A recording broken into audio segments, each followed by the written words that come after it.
Hey everyone, thanks for joining us. My name's Sheri Silk and this is Danny Silk. And we would just love to chat with you today about Unpunishable, which is a really great book that you wrote. And we have an e-course coming out on the 23rd of August. But we just want to talk about the whole idea of what Unpunishable means to us and why Danny wrote the book and why we're doing the e-course. And so we're just going to have a chat. Yeah. Why did you write that book? It's so important.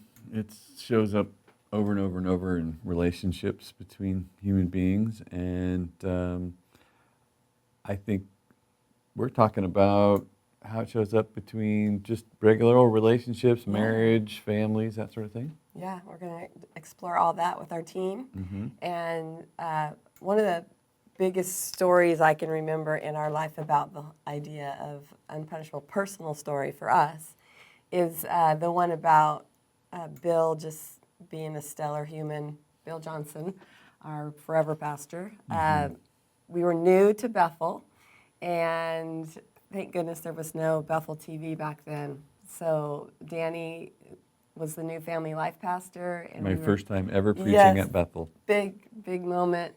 Bill was out of town. Chris was there, and Bill said, "Hey, you want to preach on Sunday night?" And you said yes. First time up to bat, big deal. And you got up there, and what did you do that day? Well, I was kind of in my typical format. I had a couple of video clips, but it was back when you pushed it into the VCR. Yeah. And I would go like this to the guy, and then he would push stop. It wasn't in my slides. And I just had two videos. The first one was good, clean, no problem. They're movie clips. Yes. Yep. And then the second clip that I showed, for some reason, had a bunch of cussing in it. Yes, I was on the front row with Brittany, and most of the cuss words that were in the videos were in the Bible. They were in the Bible. Yes, that kind of made them legal. But I was sitting there so stressed out, like, oh my gosh, what's happening right now? And somebody was upset in the crowd. Jumped up, grabbed her kids. They took off screaming like I had taken my pants off and something. Yeah. You know, she was really scared.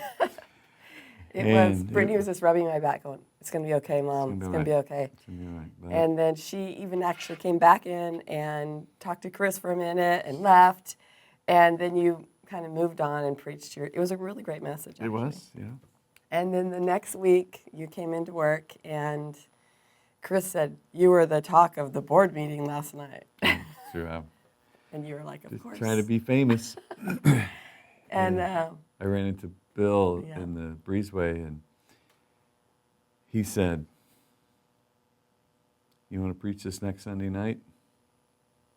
I said, "Were you at the board meeting?" He said, "Yep."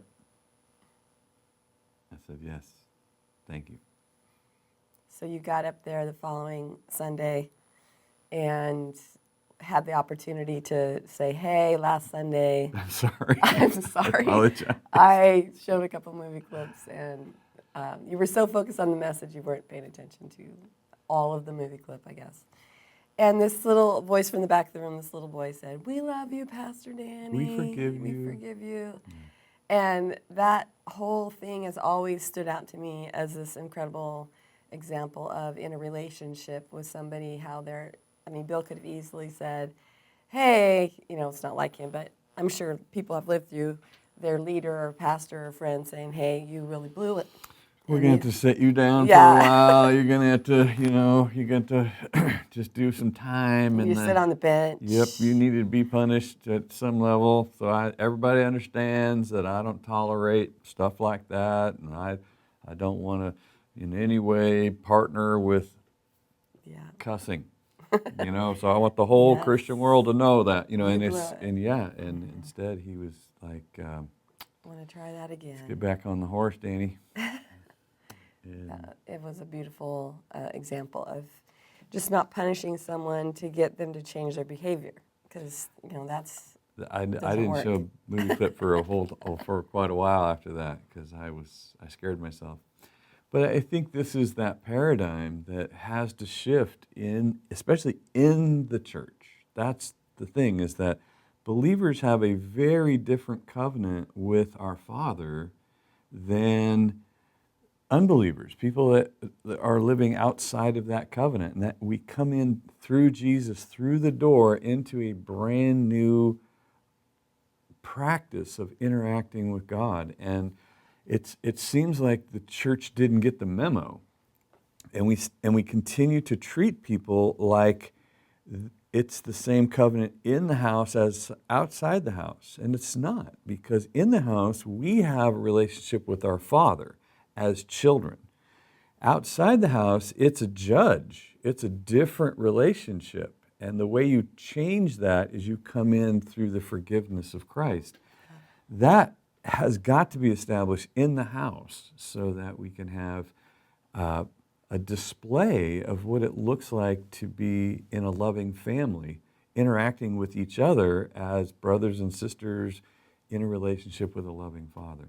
So I think the book really, captures that, communicates that, and this story is a great example of how a father interacts with his son versus a judge interacting with a criminal.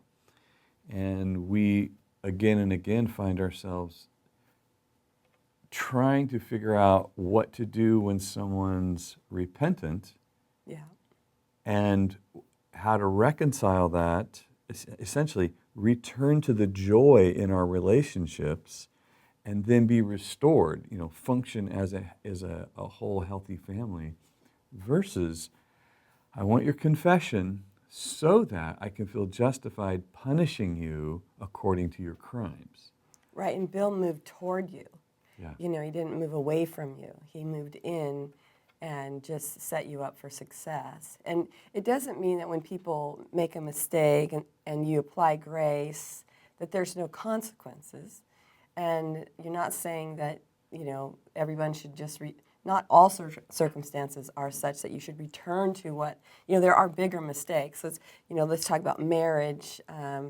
There's a lot of things going on with, if there's an affair or something like that, and then you're scared. And obviously we had a long relationship with Bill, but in a marriage covenant and someone really blows it, how do you get restored? How do you apply grace? But there are consequences, there's messes to clean up, and there's trust to be restored. Mm-hmm. And that's all part of our relationship with the loving Father. Yeah, in the context of we're trying to get connection back instead of we're trying to pay for a crime. Right. I think that's the big shift, is those paradigms. And it is interesting that, the first offer that I got was from a loving Father.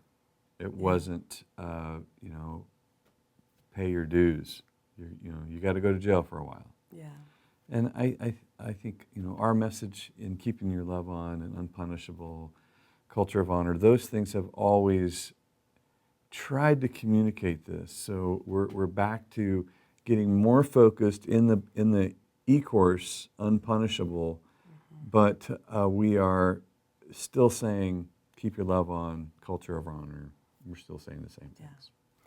So this is a beautiful message. We're excited that this course is coming out, and we hope you check it out. Coming out August 23rd. 23rd, yeah. All right.